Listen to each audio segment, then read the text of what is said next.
बिहार की राजनीतिक लड़ाई ने उस समय दिलचस्प मोड़ ले लिया है जब प्रधानमंत्री नरेंद्र मोदी ने मुख्यमंत्री नीतीश कुमार के साथ पटना में रोड शो किया और भारतीय जनता पार्टी के उम्मीदवार रविशंकर प्रसाद के लिए वोट मांगे। भाजपा के नेतृत्व वाले राष्ट्रीय जनतांत्रिक गठबंधन ने 2019 में बिहार की 40 में से 39 सीटें जीती थी। बिहार एनडीए के लिए अन्य जगहों पर हुए नुकसान की भरपाई वाला राज्य रहा है और केंद्र में सरकार गठन में अहम भूमिका निभाता है। बिहार में लोकसभा चुनाव 2024 के लिए अब तक हुए सभी चरणों में मतदान राष्ट्रीय औसत से कम रहा। एनडीए ने 2019 में अपना सर्वश्रेष्ठ प्रदर्शन किया था। इस तथ्य को भी ध्यान में रखना होगा कि तेजस्वी यादव के नेतृत्व वाले महागठबंधन अब इंडिया ब्लॉक ने 2020 के विधानसभा चुनावों में एनडीए को चौंका दिया था। बिहार में इस बार एनडीए की टैली में गिरावट से इनकार नहीं किया जा सकता है। दोनों पक्षों ने जबरदस्त गठबंधन बनाया है। जनता दल यूनाइटेड की घर वापसी से एनडीए को मजबूती मिली है। चिराग पासवान की लोजपा यानी रामविलास पासवान वाली पार्टी, जीतन राम मांझी की हिंदुस्तानी आवाम मोर्चा और उपेंद्र कुशवाहा की राष्ट्रीय लोक मोर्चा भी एनडीए में शामिल हैं। दूसरी ओर इंडिया ब्लॉक में राष्ट्रीय जनता दल, कांग्रेस, वामपंथी दल और मुकेश साहनी की विकासशील इंसान पार्टी शामिल है। इस बार भाजपा 17 सीटों पर और जदयू 16 सीटों पर चुनाव लड़ रही है। लोक जनशक्ति पार्टी ने 5 उम्मीदवार मैदान में उतारे हैं। हम और आरएलएम एक एक सीट के लिए लड़ रहे हैं। दूसरी तरफ राजद 23 सीटों पर, कांग्रेस 9, वामपंथी दल 5 और वीआईपी 3 सीटों पर चुनाव लड़ रही है।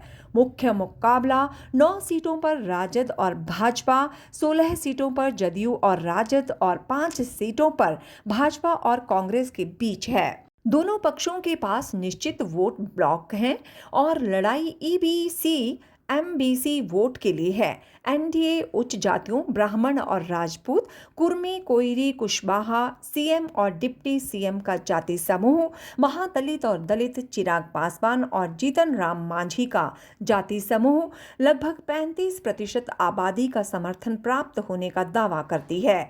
वहीं इंडिया ब्लॉक मुसलमानों और यादवों 32% का समर्थन मिलने का दावा करता है। अति पिछड़ा वर्ग यानी एमबीसीज और आर्थिक रूप से पिछड़ा वर्ग ईबीसीज, जिनकी सैकड़ों उपजातियां हैं, आबादी का 33% हिस्सा हैं और किंग मेकर की भूमिका निभा सकते हैं। जब नीतीश कुमार इंडिया ब्लॉक के साथ थे तब उन्होंने जाति सर्वेक्षण कराया और उसकी रिपोर्ट जनता के सामने जारी की। ये काफी हद तक इंडिया ब्लॉक के जाति जनगणना के वादे के प्रभाव को कम करता है।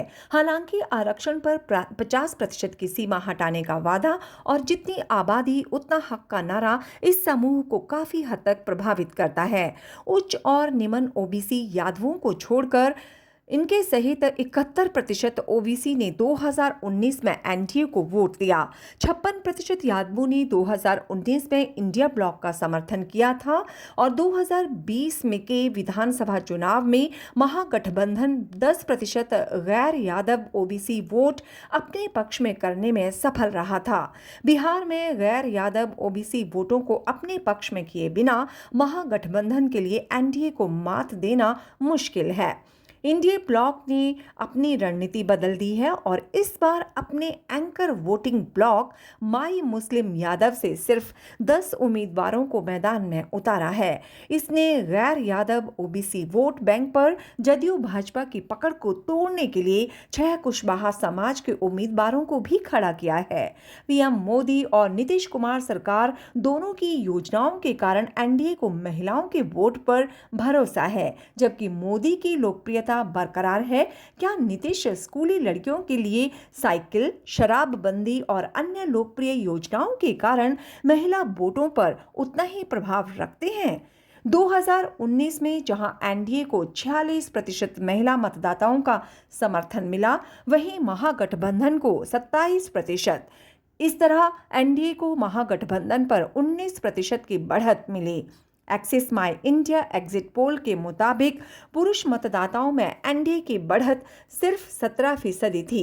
एनडीए को उम्मीद है कि ये साइलेंट वोट बैंक इस बार भी उसके साथ बरकरार रहेगा, क्योंकि बीजेपी और जदयू उन्हें ये संदेश देने की कोशिश कर रहे हैं कि अगर राज्य से अधिक राजद या इंडिया ब्लॉक के सांसद जीतते हैं तो बिहार में जंगल राज की वापसी होगी। दूसरी ओर तेजस्वी यादव राज्य में बेरोजगारी की समस्या और अग्निपथ योजना विरोधी प्रदर्शनों के आधार पर युवा वोटों पर भरोसा कर रहे हैं। 2020 के विधानसभा चुनावों में महागठबंधन को 18 से 25 वर्ष के आयु वर्ग और 26 से 35 वर्ष के आयु वर्ग के बीच 47% समर्थन मिला, जबकि एनडीए को क्रमशः 34% और 36% समर्थन मिला।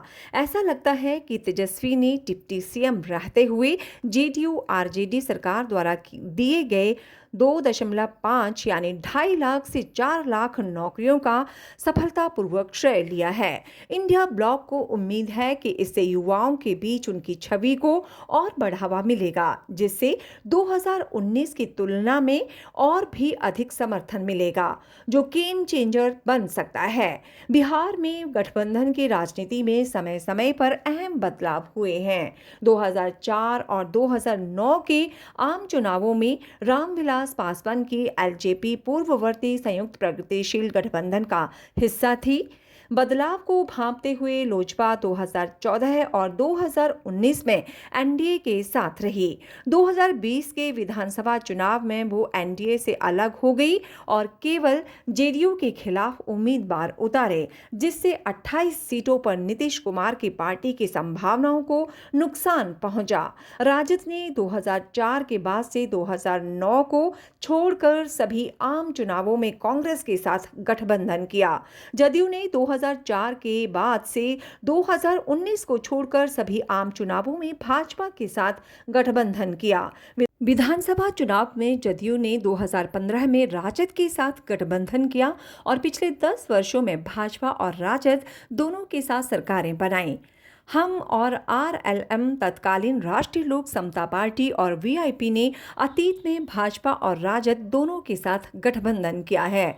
2019 में एनडीए ने लगभग 53% वोट शेयर के साथ 39 सीटें जीती, जबकि महागठबंधन ने 31% वोट शेयर के साथ सिर्फ 1 सीट जीती।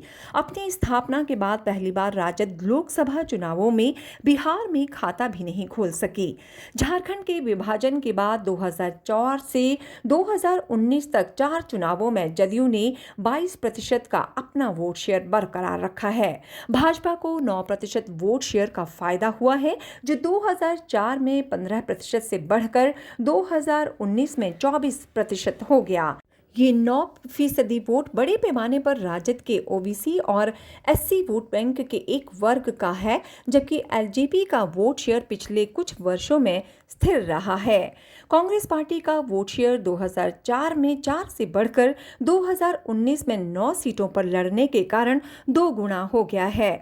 राजद का वोट शेयर 2004 में 31% से आधा होकर 2019 में 15% हो गया और उसी अवधि में इसकी सीटों की संख्या 16 सीटों से घटकर 0 हो गई। ऐसा इसलिए हुआ क्योंकि राजद 2004 में 26 सीटों पर लड़ रही थी और 2019 में 9 सीटों पर।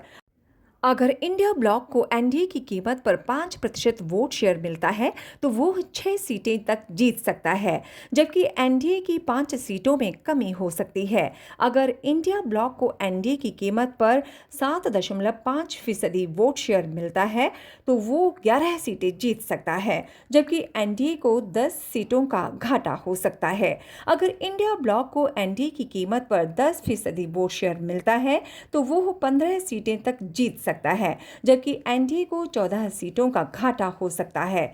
अंत में बिहार में लोकसभा चुनाव परिणाम दोनों गठबंधनों एनडीए और इंडिया ब्लॉक की कमजोर कड़ियों जदयू और कांग्रेस के प्रदर्शन पर निर्भर करता है। 2020 के विधानसभा चुनाव में दोनों पार्टियों का स्ट्राइक रेट क्रमशः 37% और 27% रहा, जो सबसे कम था। इस बार के लोकसभा चुनाव में जदयू अपनी 16 सीटों में से 10 पर पर राजद का सामना करेगी, जबकि कांग्रेस अपनी 9 सीटों में से 5 पर भाजपा का सामना करेगी।